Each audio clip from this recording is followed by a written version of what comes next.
Class 6, History Chapter 3, Man as a Farmer and Herder. For a very long time, extending roughly between 2 lakh BC to 10,000 BC, man led a nomadic life. ठीक है ना? ये माना जाता है approx मतलब लगभग 2 लाख BC से लेकर 10 लाख BC तक जो मैन थे वो नोमेडिक लाइफ था. नोमेडिक मतलब वो एक जगह स्टिल नहीं रहते थे. They move on from place to place, है ना. He was then a food gatherer and a hunter. उस समय वो क्या था? Food gatherer. जो भी वो अपना जो फूड था वो प्रोड्यूस करना नहीं जानता था, बल्कि जो भी जंगल वगैरह में मिलता था उसको गैदर करके खाता था और हंटिंग करता था. But after the lapse of long period it about 10,000 BC he began to produce his own food and lead a settle life. ठीक है, लेकिन 10,000 BC के बाद, ठीक है, उसने जो अपना फूड था उसको प्रोड्यूस करना सीखा and lead a settle life मतलब एक जगह रहना सीख लिया. He began to domesticate and herd those animals which he formerly use to hunt and kill. अब उन जानवरों को जिनको वो हंट करता था, शिकार करता था, मारता था, ठीक है, उन जानवरों को उनको डोमेस्टिकेट पालतू बनाना सीख लिया. और हर्ट मतलब होता है बहुत सारे नंबर्स ऑफ एनिमल हैं, एक भी एनिमल्स नहीं. This new age in this new stage in his life is known as the new stone age. और इस एज को हम क्या बोलते हैं? New stone as. पहला वाला जो एज था वो था old stone as. Evidence of a new stone age have been found in India at several places in South India and Uttar Pradesh. और जो न्यू स्टोन एज के जो एविडेंस है वो इंडिया में हमें कहाँ कहाँ मिले हैं? साउथ इंडिया और उत्तर प्रदेश में मिले हैं.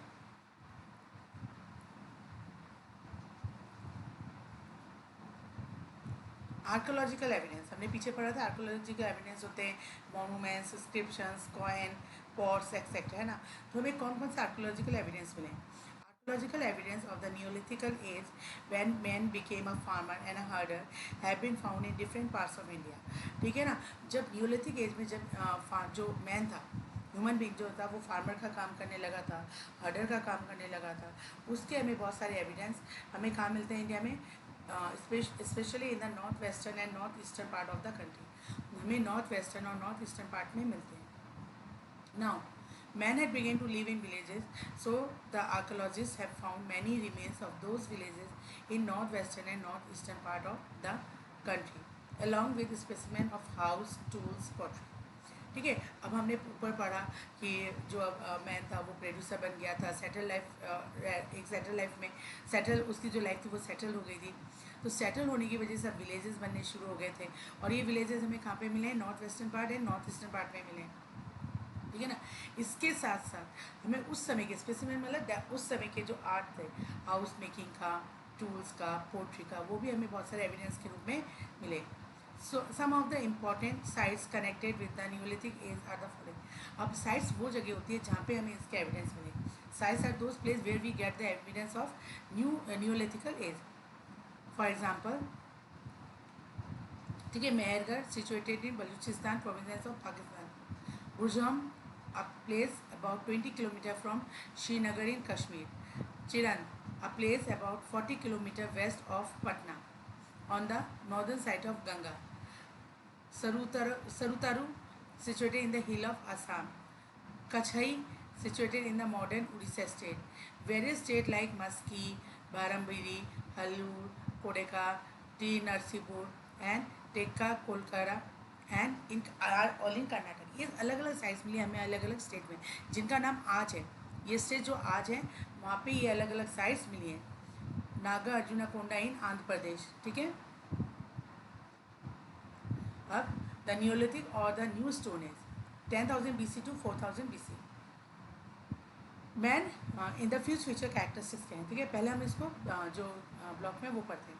Man realized that seed if dropped on the ground watered well and received enough sunshine would grow into plants that would be grains. देखो वो फार्मर कब बना? जब उसने रियलाइज़ किया कि अगर एक सीड को एक बीज, सीड मतलब बीज को अगर हम ग्राउंड पे ड्रॉप करते हैं या हम सो करते हैं और उसको अच्छी तरह पानी देते हैं, वाटर करते हैं और उसको सनशाइन मिलती है और वो प्लांट्स में चेंज हो जाते हैं और प्लांट्स में और ज़्यादा बीज आते हैं. बियर ग्रास मतलब और भी ज़्यादा उसके बीज आते हैं. The old Stone Age lasted till the 10,000 BC. The discovery of agriculture marks the end of the old Stone Age and the beginning of new Stone Age. जब लोगों ने जब ह्यूमन बीइंग ने एग्रीकल्चर को डिस्कवर किया कि कैसे खेती की जा सकती है, और उसी के बाद ओल्ड स्टोन एज ख़त्म हो गया और न्यू स्टोन एज शुरू हो गया। The change from old stone age to new stone age was gradually, ये एकदम से नहीं हुआ, धीरे धीरे हुआ। It was mark by gradual, मतलब होता है स्लोली स्लोली, ये जो प्रोसेस था बहुत स्लोली स्लोली हुआ। It was mark by several characteristic with are as follow. ठीक है, इसके क्या क्या कैरेक्टरिस्टिक्स है वो हम अब नीचे पढ़ेंगे। सबसे पहला है domestication of plants and animal. With the passage of time man learn about the domestication of plant and animal which were quite useful to him. अब उसने जानवरों को पालतू बनाना सीख लिया था, अपने प्लांट्स को ग्रो करना सीख लिया था, जो उसके लिए बहुत यूजफुल था। दिस प्रोसेस बिगेन रफली 12,000 ईयर्स एगो और अबाउट 10,000 BC। ठीक है, आज से 12,000 साल पहले या 10,000 BC में शुरू हुआ। ही ग्रू those plants which are not prone to diseases, had strong stalks capable of bearing the weight of the leaf fruit and grain and could provide him grain for food। ठीक है, वो कौन से पेड़ उगाता था? वो भी उस टाइप के पेड़ उगाता था या प्लांट्स उगाता था जिनमें ज़्यादातर डिजीज़ नहीं होती, जिनकी जो स्टॉक्स होते हैं, जिनकी जो डंडियाँ होती हैं वो मजबूत होती हैं, और जिनमें जो फ्रूट्स होते हैं वो फ्रूट्स को बियर करने का पावर होता है, पके हुए फलों को बियर करने का पावर होता है। And grapes and could provide in grape for food, और ऐसी चीज़ों को वो ग्रो करता था जो उसको खाने में हेल्पफुल हो। He gradually came to know that there were some plants and even animals which were wild in nature and could serve no useful purpose for him। और उसको समझ में आ गया था कि कुछ ऐसे प्लांट्स होते हैं, कुछ ऐसे जानवर होते हैं जो वाइल्ड होते हैं, जंगली होते हैं, और वो उनके किसी भी काम नहीं आ सकते।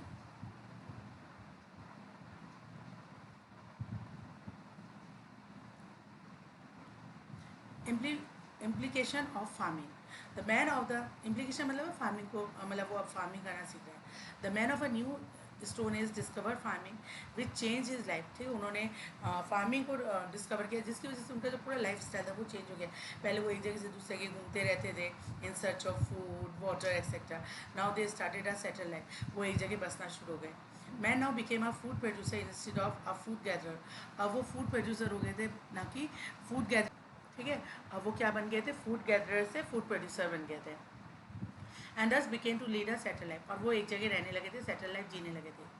ही नाउ ग्रू कॉर्न, क्या क्या ग्रू करते थे, क्या क्या उगाते थे? Corn, vegetables, fruits near his हट एंड हार्वेस्टेड देम। ठीक है, अपने हट के आसपास से वो उगाते थे और उनको हार्वेस्ट करते थे। Gradually improve upon his tools and floor the land before sowing seeds. अब उसने उसके जो टूल्स थे वो बेटर हो गए थे, और अब उसने बीज बोने से पहले लैंड को प्लो करना शुरू कर दिया था। ठीक है ना, आपने देखा होगा ना, टिल करते ऊपर नीचे करते मिट्टी को। Because of farming he also began to domesticate an animal which gave milk and meat. उसके अलावा, ठीक है ना, फार्मिंग की वजह से उसने अब जानवरों को भी डोमेस्टिकेट करना शुरू कर दिया जो उनको दूध देता था और मांस देता था। Not only this, he began to make cloth out of the cotton and jute that he cultivated. और अब उसने जो कॉटन और जूट उगाता था उससे कपड़े बनाने भी शुरू कर दिए थे। Implication of herding. With the beginning of the settled life, man came to know that certain animal could be easily tamed। ठीक है, जैसे जैसे उसने खेती बाड़ी करनी शुरू की उसको ये पता चला कि कुछ ऐसे जानवर हैं, या सेटल लाइफ रहनी शुरू की तो उसको पता चला कि कुछ ऐसे जानवर हैं जिसको हम आसानी से टेम कर सकते हैं। टेम मतलब होता है पालतू बना सकते हैं। ही टेम, उसने सबसे पहले कौन से जानवर को टेम किया? Dog, sheep, goats, horses and camel। Domestication and herding of animal had a great impact on his life. ठीक है, जानवरों को पालतू बनाना और हर्ड में रखना, बहुत सारी संख्या में रखना, वो उसके लिए बहुत उसका जो इम्पैक्ट था, उसका जो इफेक्ट था वो बहुत ज़्यादा था। The taming or domestication of animal solved his food problem into a great extent। ठीक है, वो जो हमेशा उसको दूर दूर जाके जानवर के पीछे भाग कर हंटिंग करनी पड़ती थी, उसकी वजह से जो उसको फूड प्रॉब्लम होती थी उसको काफ़ी हद तक उन्होंने, मतलब ग्रेट एक्सटेंट, मतलब काफ़ी हद तक उसको सॉल्व कर दिया था। He could now get fresh milk in addition of to getting meat from them. अब वो सिर्फ उनका मांस ही नहीं बल्कि उनके दूध का भी इस्तेमाल कर सकता था, उनको मांस के अलावा दूध भी मिलता था। He could now use some animals like horse, bulls and camels for riding and plowing the field। और कुछ ऐसे जानवर थे like horse, bulls and camels, वो उनका मांस तो नहीं खाते थे बल्कि उन पर राइड करते थे, उन पर सवार होकर एक जगह से दूसरी जगह जाते थे, और जो उनको जो फील्ड होती थी, जो उनका एग्रीकल्चर फार्म होता था, उसको प्लो करने के काम भी आता था। This animal also help in solving his problem of clothing. ठीक है, ये जो एनिमल्स थे, इनके जो हाइड होता था, इनका जो चमड़ा होता था, उसका इस्तेमाल करके वो अपने कपड़े बनाया करते थे। तो उसकी वजह से जो कपड़े की प्रॉब्लम थी वो भी ख़त्म हो गई। He could get wool and skin for covering himself in the winter season. Winter season में जानवर की स्किन और वुल मिल जाता था, जिससे वो विंटर सीजन में अपने आप को कवर कर लेते थे। Waste of these animals was a great use for man. ठीक है ना, और जो वेस्ट होता था, इनके जो वेस्टेज होते थे, ठीक है, वो ह्यूमन बींग के लिए बहुत काम आता था, लाइक गोबर वगैरह जो होता है।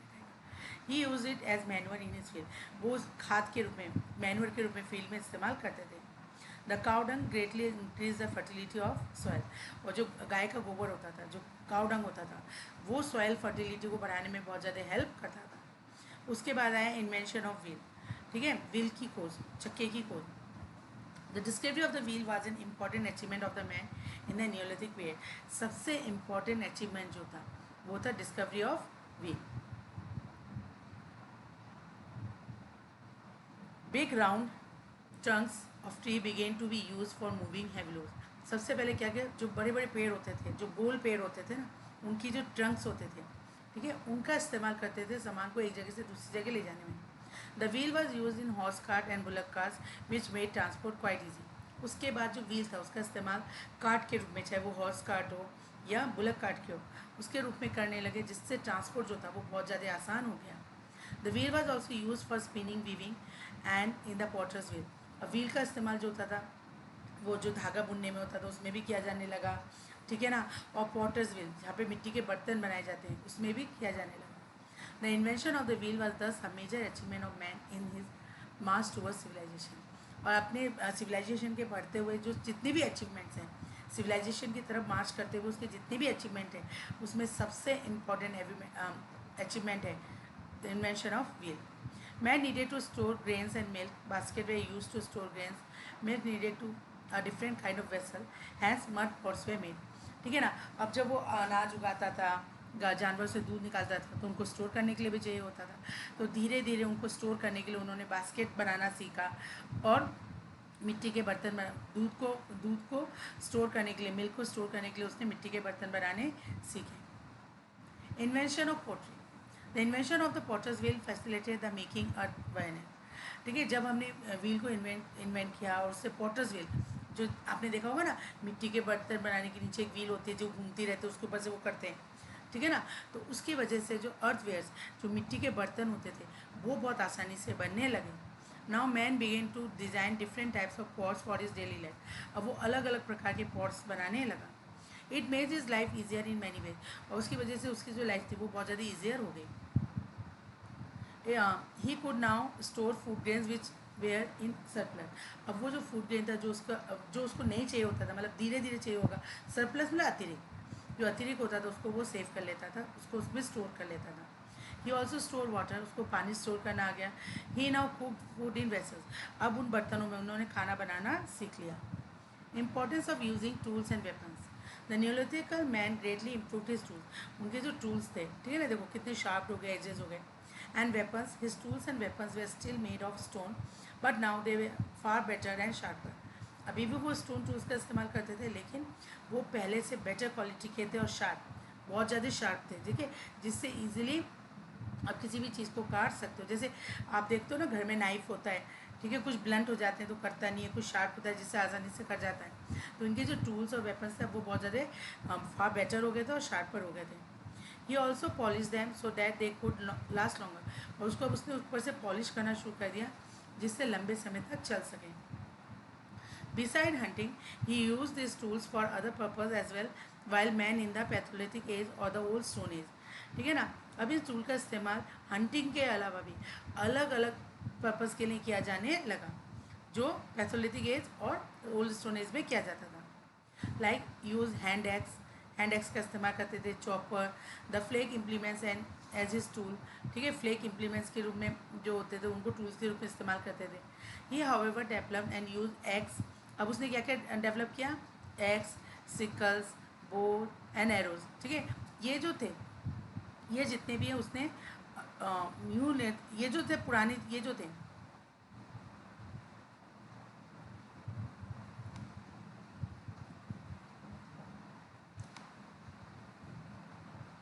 ये तो पैथोलिक एज से चले आ रहे थे, बट जो उसने न्यूलिथिक एज में जो नए टूल्स इन्वेंट किए थे वो कौन से थे? X, sicles, Bhoj and arrows, ठीक है ना। ये न्यू स्टोन एज के खोज थी या इन्वेंट थी। Stone axes with wooden handles were undoubtedly a remarkable example of workmanship which not only led to the growth of carpentry but also helped men to clear the land for agriculture, ठीक है।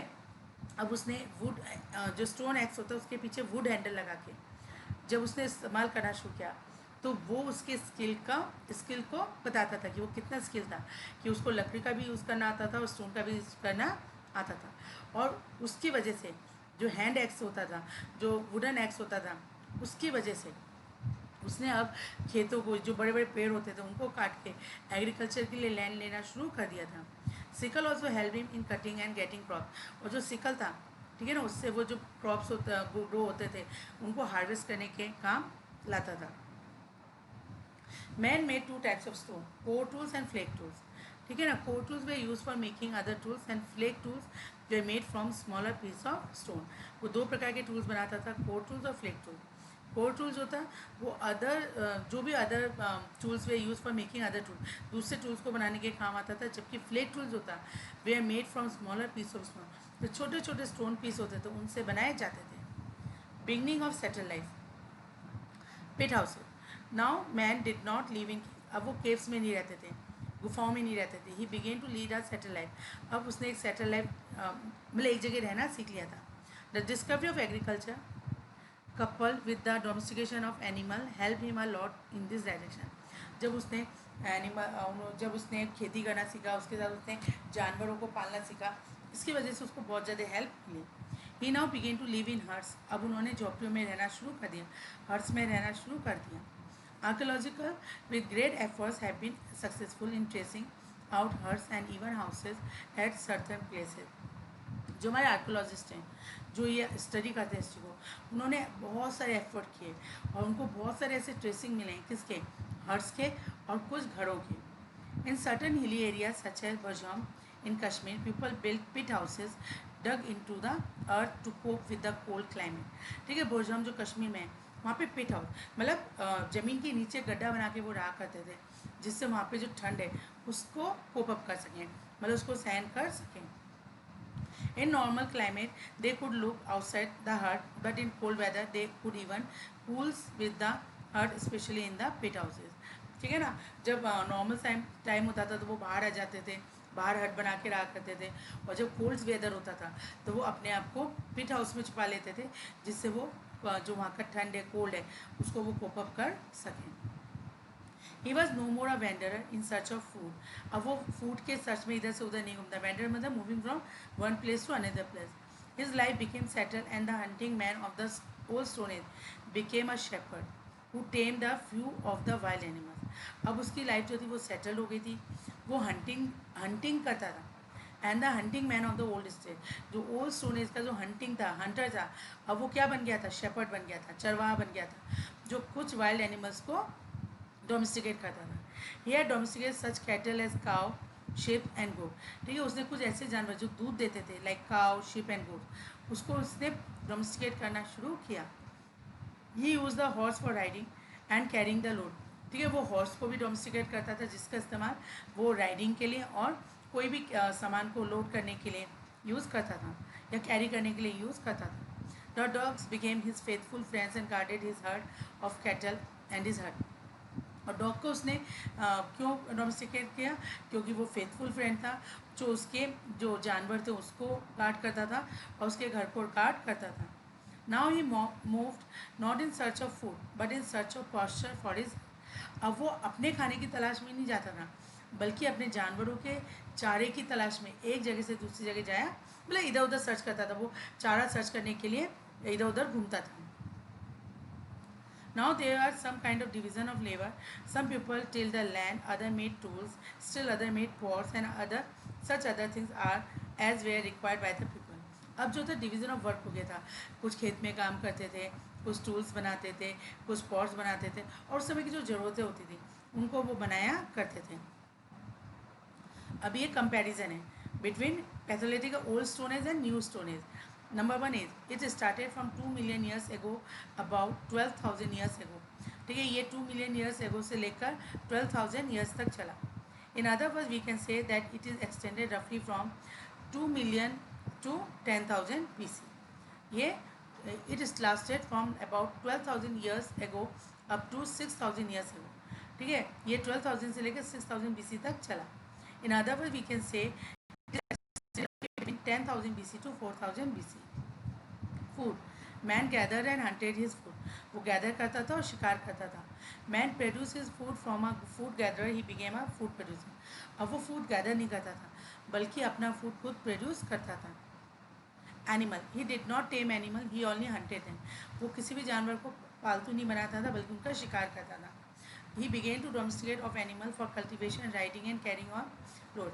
अब उसने जानवरों को पालतू बनाना शुरू कर दिया कल्टिवेशन के लिए, खेती के लिए, राइडिंग के लिए and carrying the loads. Shelter. Man lived in caves और hid animals himself among the branches of tree. Caves में रहते थे या पेड़ों के ब्रांचेज में अपने आप को छुपा लेते थे. He gave up his cave dwelling and made his hut of straw and mud near his field. अब उसने केव्स में रहना छोड़ दिया और अपने लिए स्ट्रॉ या मड का घर बनाना शुरू कर दिया जहाँ भी उसके खेत होते थे. He remained naked or covered his body with the bark of tree or skin of animal. ठीक है ना, इस समय या तो वो नंगे रहते थे या फिर बार्क ऑफ ट्री या उसके जो पत्ते होते थे उस या जो स्किन ऑफ एनिमल होते थे उससे अपनी बॉडी को कवर करते थे. He cultivated jute and cotton and got wool from animals and wove them to produce cloth. अब उसने जूट और कॉटन उगाना सीख लिया था, उसको वूल मिल जाता था एनिमल से और अपने कपड़े बुनने सीख लिए थे. Tools and implements. He made core stone tools like hand axe, choppers and flake implements. core tools बनाता था, hand axe, choppers और flake implements. He made better tools. अब उसके जो tools है वो पहले से better थे and implements like axe, sickle, bow and arrow. They were beautiful, well grouped and more useful. वो बहुत सुंदर होते थे, बहुत finished होते थे और बहुत useful होते थे. Discovery and invention. Man invented crude tools and implement and discovered the use of fire. इस समय उन्होंने मतलब क्रूड टूल्स मतलब इतने फिनिश टूल्स नहीं होते थे लेकिन टूल बनाना सीख लिया था और फायर को डिस्कवर किया था. Man made finer and more useful tools and implement. अब उसने बेटर क्वालिटी के टूल्स और इम्प्लीमेंट्स बनाने शुरू कर दिए थे. The discovery of agriculture and invention of the wheel were is great achieve. इसमें उन्होंने एग्रीकल्चर को डिस्कवर किया था और सबसे बड़ा जो डिस्कवर था वो था invention of wheel. Man led a nomadic life. He was still a wanderer and a food. Nomadic life था, वो इधर से उधर घूमता रहता था और फूड गैदर करता रहता था. He had begin to lead a settle life. अब वो एक जगह रहने लगा था, सेटल लाइफ जीने लगा था. ही मेड हिज हट near his field and in this way village life develop. और अपने जहाँ भी उसका फील्ड होता था, जहाँ भी वो कल्टिवेशन करता था वहाँ पे उसने मकान बनाने शुरू कर दिए, हट बनाने शुरू कर दिए और इस तरीके से विलेज डेवलप हुआ. People now began to cook their food instead of eating raw food. अब उन्होंने अपना जो खाना था, रॉ मतलब था कच्चा, कच्चा ना खा के उसने कुकिंग फूड का इस्तेमाल करना शुरू कर दिया. People have learn to wear cotton and woollen clothes to cover and protect their body. उन्होंने अपने आप को कॉटन एंड वुलन क्लोथ्स बनाने शुरू कर दिए जिससे वो अपने आप को प्रोटेक्ट कर सके. The early village. अब जब हमने पढ़ा ना कल्टिवेशन करते थे, वहाँ पे हट बनाते थे तो धीरे धीरे विलेज डेवलप हो गया. तो अर्ली विलेज कैसे थे? From settle life rose early villages where many families choose to live together for mutual cooperation and better protection. ठीक है, जो स्टार्टिंग में जो मैनी फैमिलीज थे वो आके एक जगह रहना शुरू कर दिए, उनमें म्यूचुअल कॉपरेशन होता था और अपने आप को बेटर प्रोटेक्शन देने के लिए उन्होंने एक साथ रहना सीख लिया. In villages they lived in families and cultivated land. गाँव में फैमिलीज के रूप में रहते थे और खेतों को कल्टिवेट करते थे. They learn how to grow rice and barley, vegetable and fruit and cotton. उन्होंने क्या क्या ग्रो करना सीखा? Rice, barley, vegetable, fruit and cotton. They settle in group beside the river और a lake. Many such settlements have been discovered in various parts of India specially in the Malabar region. और ज़्यादातर ये जो रहते थे ये किसके पास रहते थे? किसी रिवर या लेक के पास रहा करते थे. ठीक है ना. और हमें मालाबार रीजन में ऐसे बहुत से सेटलमेंट्स मिले या डिस्कवर्ड हुए. Tribes. Their customs and practices. The early villages were very small and usually 2 or 3 generation live together. Early villages जो बहुत छोटे छोटे होते थे और वहाँ पे 2 या 3 जनरेशन के लोग एक साथ रहा करते थे। Most of the families were related to each other and a group of such families formed a tribe. और ये जो फैमिलीज थे वो ज़्यादातर एक ही फैमिली को, ये जो ग्रुप थे, ये जो फैमिलीज थे वो ज़्यादातर एक ही ग्रुप को बिलोंग करते थे, इसलिए इनको ट्राइब्स कहा जाता था। These members of the tribes follow different occupations such as food gathering, farming, herding, hunting and fishing. ये जो members of ये जो group थे वो अलग अलग काम क्या करते थे, लाइक फूड गैदरिंग का काम करते थे, farming, herding, hunting and fishing. Women often did the farming include preparation of the ground, sowing seed, growing plants and reaping the grain। ठीक है, वुमेन्स जो थी वो भी फार्मिंग का काम करती थी, जैसे ग्राउंड को तैयार करना बीज बोने के लिए, बीज बोना, सोइंग सीड, प्लांट्स को ग्रो करना, उनको रीप करना, ये सब। Man usually led large herders of cattle in search of pasture. और जो मैन होते थे वो अपने जानवरों को लेके जंगल में जाया करते थे जिससे उनको चारा मिल सके। पास्चर मतलब होता है चारा। There were certain jobs like making pots and tools, erecting huts etcetera. और भी काम थे लाइक पॉट्स बनाना, टूल्स बनाना और हर्ट्स बनाना। Which were done both by man and women. ये दोनों, ये जो काम थे मैन और वुमेन दोनों क्या करते थे। Children also help their families by looking after plants and driving out the animals that might eat और डिस्ट्रॉय द ग्रोइंग प्लांट। और जो चिल्ड्रंस होते थे वो प्लांट्स की देखभाल करते थे और उन जानवरों को ड्राइव आउट करते थे, उन्हें खेतों से बाहर निकालते थे जो मे बी उनके प्लांट्स को खराब कर जाए या खा जाए। All members of the family, man, women and children, took part in the festival like singing and dancing. और जितने भी मैन वुमेन और चिल्ड्रन होते थे, जब फेस्टिवल होता था उसमें गाना, सिंगिंग और डांस करके, गाना गा के और डांस करके वो एंजॉय किया करते थे। In order to make the community life smooth, there had to be a leader in the village who could give commands to others. ठीक है, अब ऑब्वियस सी बात है कि लड़ाई झगड़ा हो सकता है, तो एक विलेज में एक लीडर होना चाहिए था तो सबको कमांड दे सके। Such a leader was generally the oldest man, though sometime the strongest among them acted as a leader. ज़्यादातर जो सबसे बुजुर्ग व्यक्ति होता था, ओल्डेस्ट व्यक्ति होता था, वही उनका लीडर होता था। लेकिन कभी कभी जो स्ट्रॉन्ग मैन होता था वो भी लीडर का काम किया करता था। Discovery of metals. The march from the old Stone Age to a new Stone Age, as we call it, was a process of gradual evolution. हम जानते हैं ओल्ड स्टोन एज से न्यू स्टोन एज आते हैं, बहुत धीरे धीरे हम डेवलप कर रहे थे। That is an improvement in the technique of living with such discoveries as that of fire and cultivation of crop. और हम जो ओल्ड स्टोन एज से न्यू स्टोन एज में आए वो हमारे जो लिविंग टेक्निक में जो इम्प्रूवमेंट हुआ, जैसे हमने फायर को डिस्कवर किया, कल्टीवेशन को डिस्कवर किया, उसी की वजह से हम डेवलप हुए। But one major discovery that proved a vital leap in the direction of modern civilization was the discovery and use of metal. और एक और जो सबसे बड़ी डिस्कवरी थी वो थी मेटल और उसका इस्तेमाल करना। उसने हमें और ज़्यादा मॉडर्न सिविलाइजेशन की ओर डेवलप कर दिया। In India the first metal discovered by our ancestors was copper. सबसे पहले हमने कौन सा मेटल डिस्कवर किया था? कॉपर। फॉलोड बाय उसके बाद zinc and then tin. Bronze and alloy obtain by mixing copper with tin. Bronze जो है वो एलॉय है, क्योंकि एलॉय इसलिए है क्योंकि it was made by mixing two metal. दो अलग अलग मेटल को मिक्स करके बनाया जाता है, copper and tin. Was use for making tools.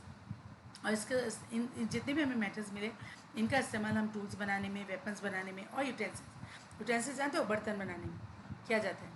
The metal age in India is well mark by the use of copper and subsequently और bronze. ठीक है, हम मेटल एज उसमें मानते हैं जब लोगों ने कॉपर का इस्तेमाल करना शुरू किया था और धीरे धीरे ब्रॉन्ज का इस्तेमाल करना शुरू कर दिया। Axes and knife made of copper. ठीक है, एक्स और नाइफ्स होते वो किसके बने हुए होते थे? Copper. And bronze have been found in many places in South India. ठीक है, कॉपर और ब्रॉन्ज के बने हुए होते थे नाइफ्स एंड एक्स, और ऐसे हमें बहुत सारे साउथ इंडिया में हमें एविडेंस मिले हैं। This age is therefore called a copper age. इसलिए इस एज को हम क्या बोलते हैं? कॉपर एज और the bronze age. Brahmagiri in Mysore, Navara toll on the Narmada are some of the sites where copper and bronze implements have been discovered. ठीक है, ये वो साइट्स हैं जहाँ से हमें कॉपर और ब्रॉन्ज के इम्प्लीमेंट्स मिले।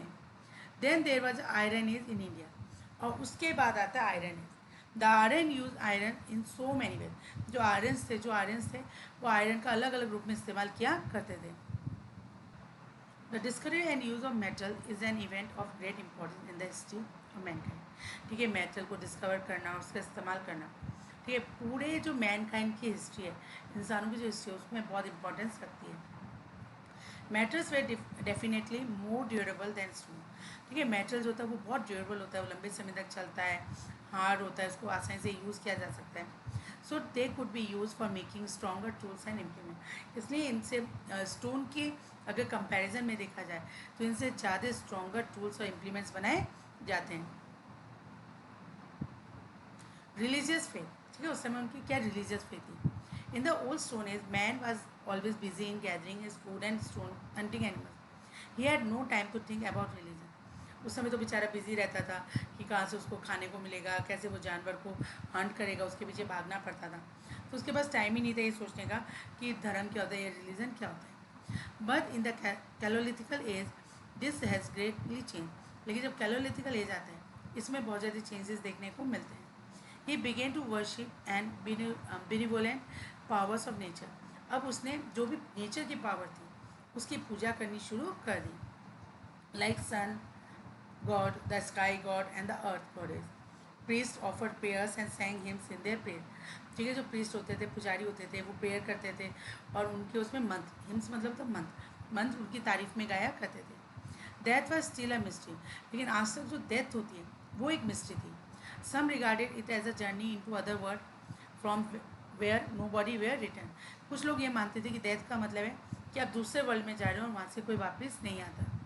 The dead men were buried with all such things that a man would need during his long journey.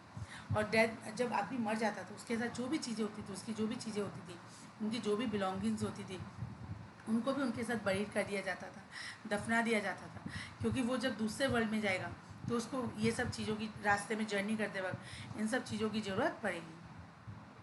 ठीक है, these are the sites, neolithical sites है, जो रेड रेड दिख रहा है ना, जो हमने पीछे नाम पढ़े, ठीक है, you have to fill in map, ये मैप बनाना पड़ेगा आपको। As discuss above, sites of neolithical culture have been found in many parts of India, particularly in the north east and north west part of the country. In the north east of the country, Neolithic site have been found in Balochistan। ठीक है, हमने कहाँ कहाँ मिला है, जैसे मेहरगढ़ और क्विली गुल मोहम्मद इन बलूचिस्तान, सरले कोला एंड चलेगन in west Punjab, Burzahom in Kashmir, ठीक है ना। In the north east and neolithical site have been found as the following, Sarutaru, ठीक है, दो जाली हार्डिंग, ठीक है।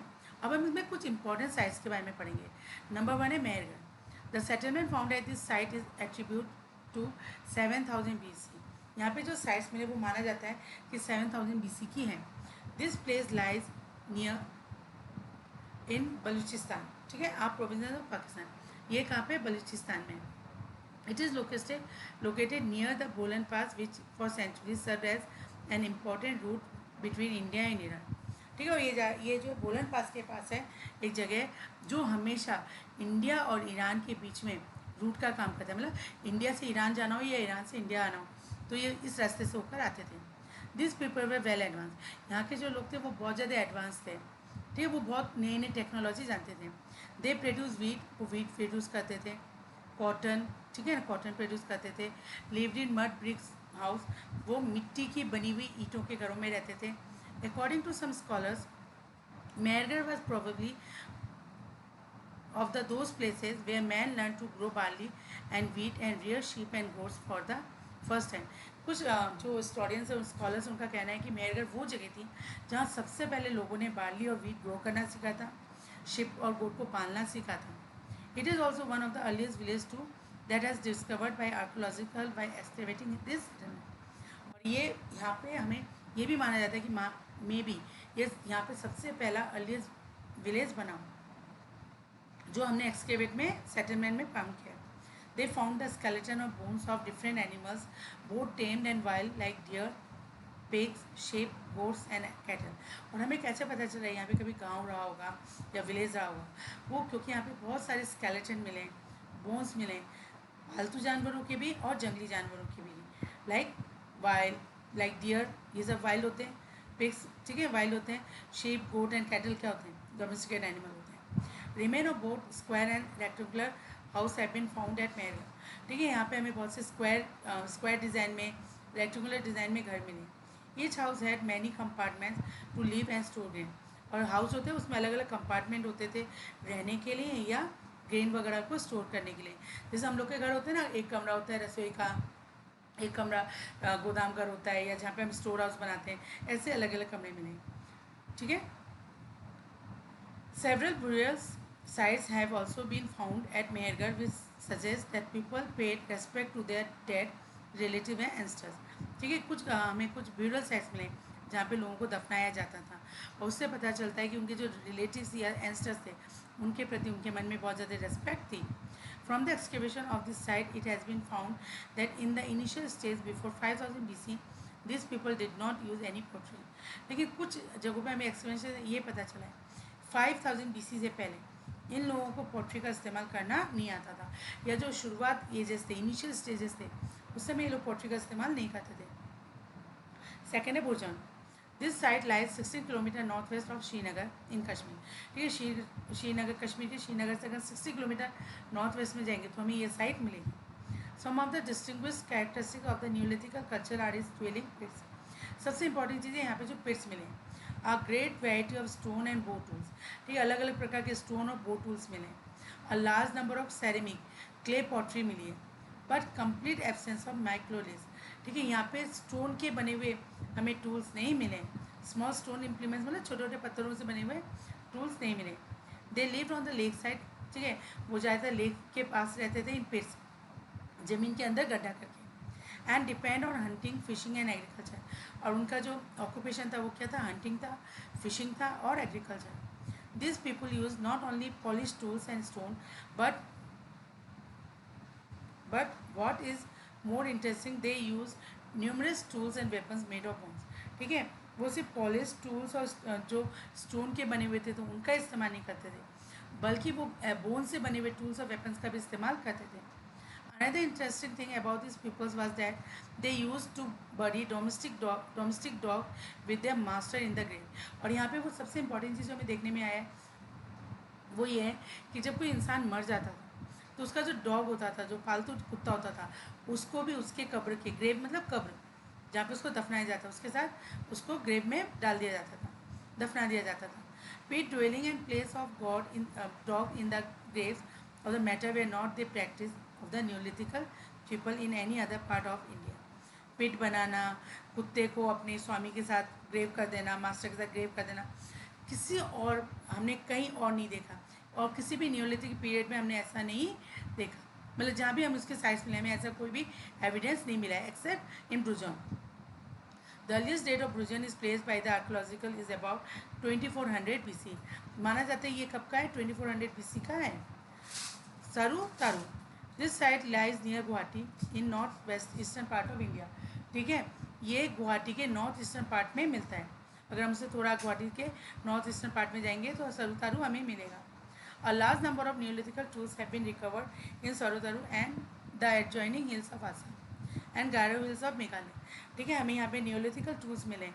ठीक है, सरुतारू में तो मिले हैं, इसके साथ जो आसाम और गारो हिल्स है मेघालय में, उसके भी बहुत, वहाँ पे भी हमें बहुत सारी ऐसी साइट्स मिली हैं। The north eastern tools show polish stone axe with rectangular butts and occasionally shoulder hose.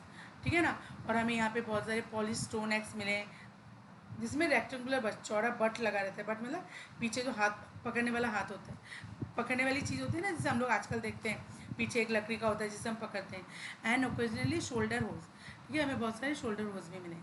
A close study of these and other sites in the northern western and northern eastern area showed that the Neolithical settlers were the earliest farming community in India। ठीक है, जब हम north western और north eastern area में जो हमें न्यूलिथिकल sites मिले, जब हम उसको स्टडी करते हैं तो हमें पता चलता है कि ये अर्लीस्ट फार्मिंग कम्युनिटीज़ थे, इंडिया के सबसे पहले फार्मिंग करने वाली कम्युनिटी थी। They dug the ground with stone hoes and digging sticks fixed with ring stone. ठीक है ना, ये जो ग्राउंड को डग कैसे करते थे, खुदाई कैसे करते थे, जो स्टोन होज होते थे और डिगिंग स्टिक होती थी, फिक्स विद रिंग स्टोन, जिसके ऊपर रिंग स्टोन लगा हुआ रहता था। They lived in a rectangular and circular house made of mud and read. ठीक है, उनके जो घर होते थे वो रेक्टेंगुलर होते थे, सर्कुलर होते थे, और जो मड और रीड के बने हुए होते थे। This led a settle life and produce different type of crop like wheat, rice, barley, ragi, horse gram and also cotton. ठीक है, इस समय वो अलग अलग प्रकार की क्रॉप्स उगाते थे, wheat, rice, barley, ragi, horse gram and, और इन लोगों को कॉटन ग्रो करना भी आ गया था। News paper were now on the threshold of civilization. अब वो धीरे धीरे सिविलाइजेशन की तरफ बढ़ रहे थे। ठीक है, Neolithic period, the stone age 10,000 to 4,000 BC when man became a food producer from a food gatherer and the herdsman from a hunter। ठीक है, ये न्यू स्टोन एज था जब फूड गैदरर से वो फूड प्रोड्यूसर बन गए थे और हंटर से वो हर्ट्समैन बन गए थे। ठीक है, this days of wandering were over. अब इधर तो घूमने का जो टाइम था, moving from one place to another place का जो टाइम था वो ख़त्म हो गया था। Chalcolithical period, the last stage of the prehistory period was man began to use copper side by side with small stone implements is about 4000 BC। जब लोगों ने स्टोन टूल के साथ साथ कॉपर का टूल बनाना शुरू कर दिया था या कॉपर को यूज़ करना शुरू कर दिया था, उस पीरियड को हम क्या बोलते हैं? कैलोलिथिकल पीरियड बोलते हैं। Archaeologist, scholars would dig up old sites of sites, जो पुराने साइट्स को डिग करते हैं, नीचे से खोद के निकालते हैं, एंड ब्रिंग टू लाइट, और लोगों की जानकारी में लाते हैं। In a scientific manner the man's progress since ages long ago, और साइंटिफिक मैनर से ये पता करते हैं कि जो मैन है उसका प्रोग्रेस कैसे हुआ है, उस व्यक्ति को हम क्या बोलते हैं? आर्कोलॉजिस्ट बोलते हैं। क्लियर बेटा?